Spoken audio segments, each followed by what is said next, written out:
Cap sur les océans cette semaine. Derrière les plages de rêve, les coraux multicolores et les dauphins surfant à côté des bateaux, il y a une réalité bien plus sombre. Acidification, surpêche, pollution plastique, perte de biodiversité. Nos mers sont en souffrance et c'est dans ce contexte que la France accueille ce week-end la 3e conférence des Nations Unies sur les océans à Nice. L'occasion pour Emmanuel Macron d'afficher son engagement en matière de protection maritime.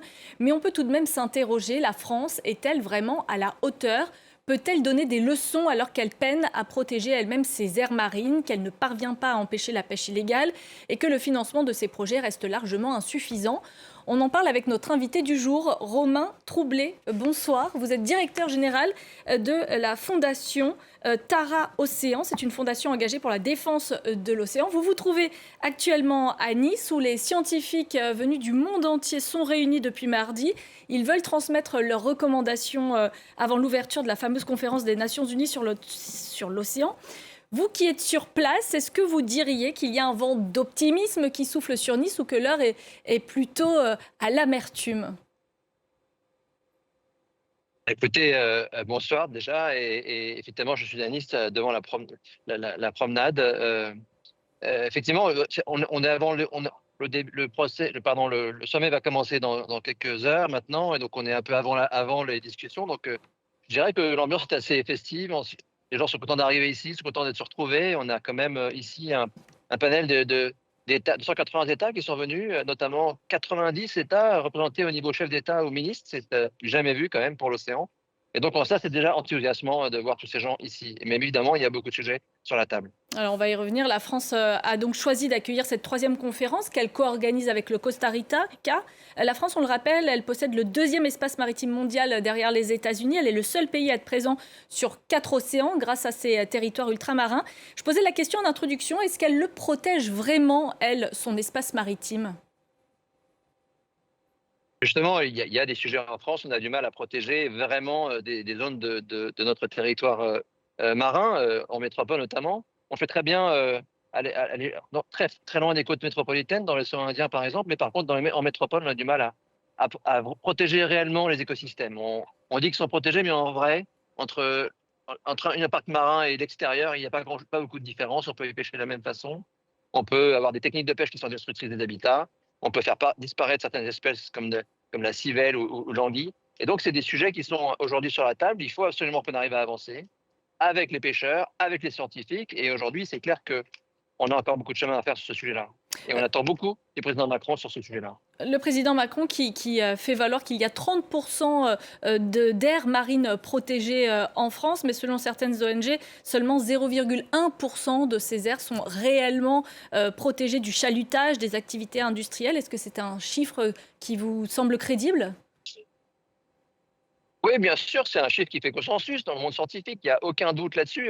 On a du mal à protéger notre écosystème. On a du mal à concilier et à convaincre aussi le monde de la pêche que c'est en protégeant des zones qu'on va protéger la pêche de demain. Et c'est vraiment pas une lutte contre le métier de la pêche qui est un métier formidable, hein.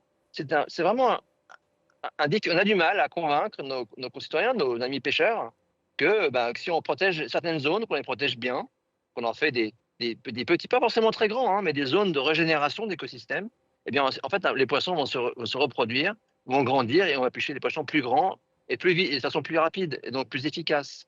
Tout ça, j'ai envie de dire, c'est pour nourrir la France, pour nourrir nos concitoyens, mais aussi pour faire vivre nos pêcheurs. Il ne s'agit pas d'être un combat d'un côté les ONG et les scientifiques et de l'autre côté les pêcheurs qui ont un métier particulièrement difficile en mer.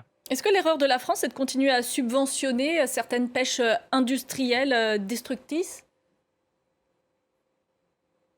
La France, elle subventionne pas vraiment, elle fait des cadeaux de taxes en fait. Beaucoup de techniques au chalut. Vous savez, un bateau chalutier qui racle le fond, pour 1 kilo de poisson, c'est 3 à 4 kilos de gasoil. Donc en fait, ce gasoil n'est pas taxé et donc en ce sens, il est financé et cofinancé par nous tous aujourd'hui. Comment améliorer cette situation-là? Comment être plus incitatif aussi pour avoir une pêche plus durable? Et l'enjeu, c'est pas forcément que de créer des zones protégées, c'est aussi de changer la façon dont on pêche, les techniques de pêche destructrices des habitats, des techniques de pêche qui ne prennent que euh, les poissons qui se sont déjà reproduits et pas ceux qui ne sont pas encore reproduits. Enfin, tout ça, c'est une réflexion qu'il faut avoir collectivement. Et moi, j'appelle, et toutes les ONG d'ailleurs, dont on fait partie, on appelle tous et toutes au dialogue et à la concertation pour avoir plus d'ambition. Pour notre pays, qui est un pays formidable, et que ce soit en métropole ou en outre-mer, il faut absolument qu'on avance sur ces sujets-là et il va l'intérêt de tous. Et alors comment vous expliquez qu'Emmanuel Macron appelle à défendre les océans la journée et continue à protéger ceux qui l'abîment la nuit? En fait, il faut bien aussi reconnaître que la France, à l'international, et moi avec Tara, vous savez, on était dans 75 pays depuis 15 ans, on a navigué dans le monde entier, on a croisé beaucoup de pays, beaucoup d'hommes politiques. Et la France reste ce pays progressiste qui annonce et qui porte beaucoup d'ambition pour les océans. Aujourd'hui, la France, à l'international, on n'a vraiment pas beaucoup de choses à se reprocher. Et c'est ça qui est très déroutant, évidemment, c'est le contraste entre notre position internationale pour des traités plastiques contraignants, pour, contre l'exploitation des ressources minières des grands fonds.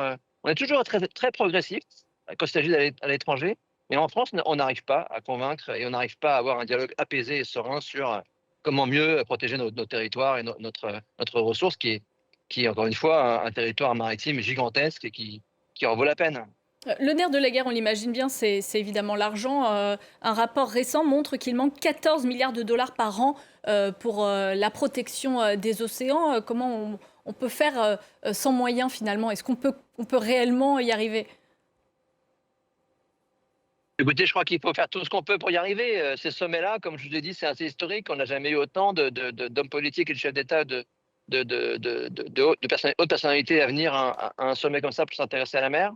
C'est la première fois. Les dernières conférences de l'ONU n'ont pas fait venir autant de monde et je crois que c'est sur la table aujourd'hui. Il y a demain, après-demain, un sommet financier à Monaco sur comment trouver les moyens de protéger cet océan. Vous l'avez dit, c'est 14 milliards de dollars qui vont essayer de discuter avec les banquiers, l'assurance, tout le monde financier va être à Monaco.